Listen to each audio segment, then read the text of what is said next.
Chaque jour, avec Top Congo FM, l'information comme il se doit, avec Top Congo FM, la radio de toutes les générations. Intégration de la RDC dans la zone de libre-échange continentale, le gouvernement devrait multiplier les efforts pour assurer la production locale et favoriser les exportations des produits congolais pour être compétitifs sur le marché continental.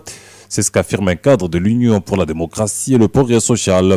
Patrick Onoya suggère que les projets de développement de 145 territoires de la RDC commencent par les territoires frontaliers du pays. Les différentes zones périphériques dépendent beaucoup plus de nos voisins que l'inverse. Ceci dit, voilà pourquoi nous lançons un appel, aussi dans le cadre du programme de développement local des 145 territoires, que ce programme commence par les périphéries. Eh bien, au niveau économique, on considère toujours que les infrastructures ne sont pas une fin en soi. La fin devrait être le développement des échanges économiques. Ainsi, si ce programme de développement à la base commence par les frontières, commence par les périphéries, ceci peut permettre à ce que l'industrie arrive, que l'agriculture se développe, afin que le commerce transfrontalier se développe, mais aussi profiter de l'AGOA, parce que en profitant de l'AGOA, il est possible d'accueillir des investissements américains en République démocratique du Congo, dans la mesure où il existe des fournisseurs, donc des acheteurs attitrés aux États-Unis. Nous sommes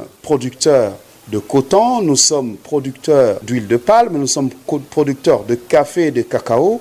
Ce sont des produits qui peuvent être exportés vers les États-Unis et pour cela, des facilités de financement sont offertes dans le cadre de l'AGOA.